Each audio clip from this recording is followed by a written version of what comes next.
Hello, all of you lazy, mentally deficient, microbial micro-dicks of the world. My name is Eliza motherfucking Pancakes, and this is another edition of What's in the Fucking Bag. I will be interviewing yet another eliminated queen from Season 1, and I'm sure you have more important things to do, like taking a dump.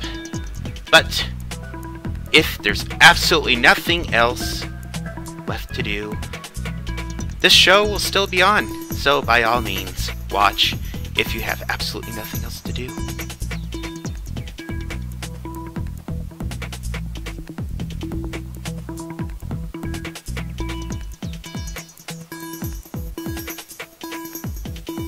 Today's edition of What's in the Fucking Bag, I'm interviewing robbed queen and wonderful fucking supermodel, Icy. Icy, say hi to everyone. Oh, thanks for the introduction, Eliza. I remember you barely from, the first episode, but it's nice to know you were, Team Icy. Girl, of course I was Team Icy from the get-go. Fuck! I mean, you had some really great looks this season. Unfortunately, I wasn't there on the judging panel because I probably would have put fucking Caliente in the bottom because she's a basic bitch. And you would have gone to the finale, but that's just me. And I'm not saying that to not be racist. Well, I appreciate the sentiment, but I think the judges might have made the right call in episode 8, but it's too little, too late. What's done is done.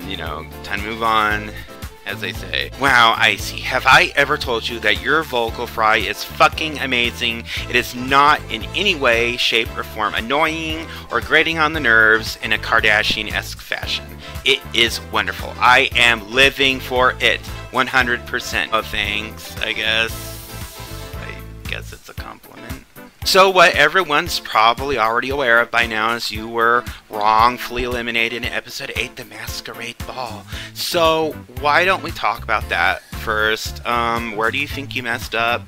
Where do you think you should have done better or could have done better? What would you have done to have secured a spot in the top 4? We all want to know. Oh, my PSA for starters wasn't really that lit.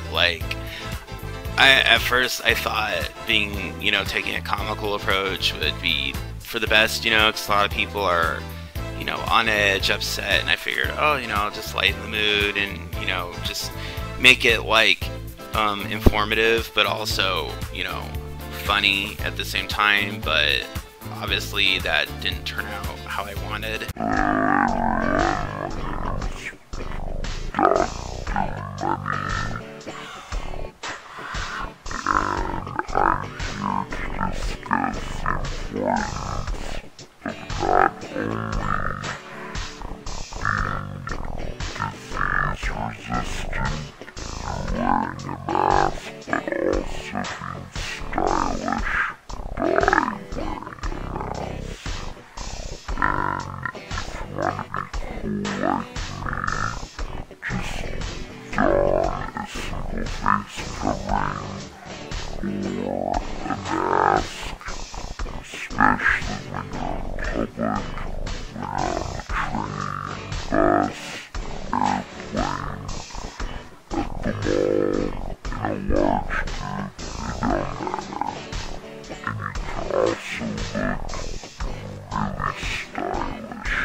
Secondly, I would say that my mask choice and just the whole look wasn't my hottest. I mean, looking back, it wasn't terrible, but just comparing to those top 3 girls, even Caliente, she turned it out with the crown and the mask combo. So I definitely don't begrudge her for getting where she got, but it's just it makes it difficult when you're just giving it your damnedest, and you're just in the bottom by default, you know? It's icy.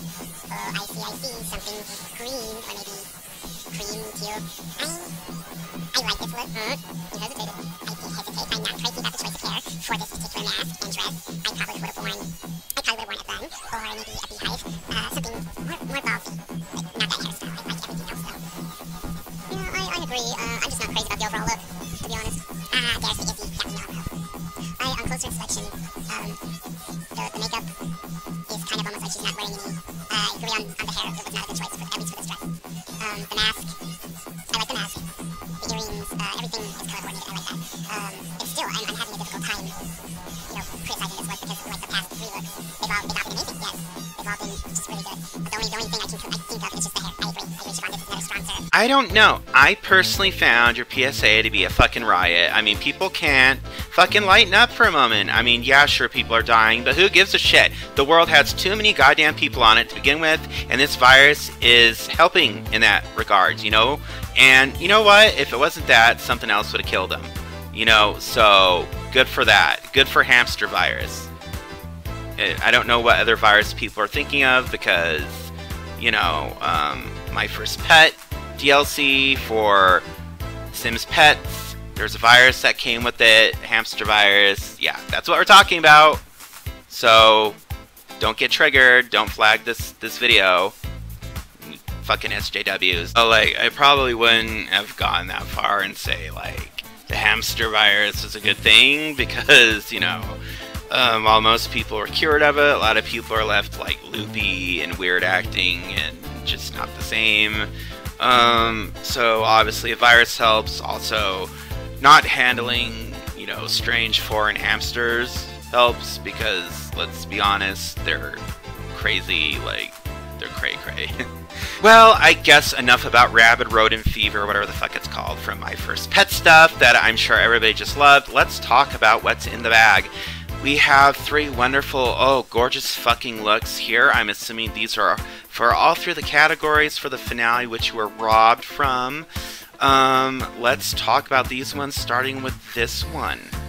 So this one was my fun and flirty look, and it's basically, you know, obviously it says for itself, it's just pink, a short skirt, you know, kind of like an 80s girl going to the club or the movies or whatever. I like the shoes. I love the outfit, the little belt that accentuates it, the little bracelets, the fingerless gloves. What would you done for the hair? I probably would have worn, like, maybe some, like, a pixie cut, like Rihanna hair, or Jada Pinkett Smith in Gotham. I probably worn something like that. Oh, that would have gone with, yeah, absolutely. What about some other accessories? I just imagine, you know, with the right earrings, I probably would have worn maybe some snowflake earrings, you know, like styled pink or crystal or something like that, because it's just kind of the look I had conceptualized. I don't know about snowflake earrings. That would have been, I don't know, more for like the Snowball, Frozen Fantasy, Where the Fuck Challenge, but I can see it. I can see this look. I think you would have passed, at least if I was the judge. Now, I have got to ask, what was your inspiration for our first dress here, the fun and flirty look? Like, you have got to tell me what was, you know, your inspiration for that. I love it. But basically, like, you know, Pretty Woman, Pretty in Pink, any sort of like 1980s movies, you know, with like crazy big hair and like, you know, short skirts, lots of pink, stuff like that. And this middle dress here, I'm guessing is obviously for the Ravishing in Red runway. Yes, I was actually very excited to strut that down the runway, but, you know, as we all know, I didn't get to do that. I know, it's a fucking joke that you didn't get to, Icy. I'm still lamenting that. And this look, we didn't get to see it. I mean, the necklace, the gloves, the shoes. I mean, this is just fucking perfect. This is something a winner, excuse me, a winner would wear.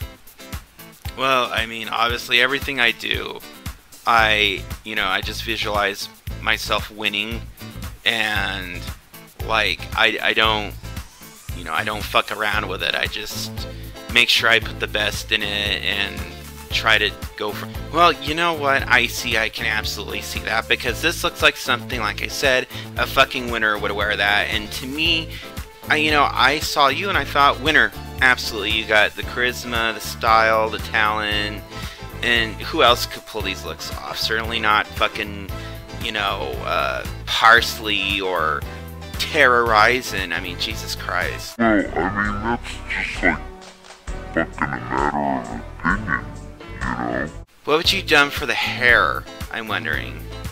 Well, I probably would have styled it up like in a beehive or a bun, or I just would have had it parted a certain way, had it up with like a little tiara or something, and a little bang, a side curl, a front bang curled down, just to kind of look like a prom princess or prom queen, and just ready to get that fucking crown in the end. And this is my favorite, honestly. I know we haven't talked about the last one, but I had the most fun on this one. And actually it shows, because this one it just stands out so much. And lastly, let's talk about this one. I'm assuming that this is obviously what you would have worn for, the last concept of the category for the runway, which was like royalty or some shit. Kind of looks like a vampire wedding gown, sort of, but it also does look regal, and I can definitely see a winner strutting down the runway in this and receiving their tiara, their scepter, all that, becoming Morgyn's next magical queen. I can definitely see you wearing that, and it's just, again, it's a disappointment that you didn't get it, Icy. Yeah, oh my god, if I wasn't already depressed, I am now. So let's talk about this. What was your inspiration for this look? Well, believe it or not, like, wedding cakes was my inspiration. Like, if you look down at the ruffle here, I was inspired by like the classic white wedding cake, how it's tiered and layered. And you mentioned vampires earlier, and I did kind of take design elements from that, design elements from Cinderella, wedding dresses. I kind of felt like a wizard, drag queen, supermodel bitch when I wore this, and I was like, oh, I can't see myself winning, I can see myself getting it. And, it was a lot of fun to throw together, and I was really looking forward to wearing it down the runway because it would look so amazing. This is getting so depressing, Icy, and I believe it. What would you done for the hair? I probably would have worn the hair like the other two. I would have worn the hair up.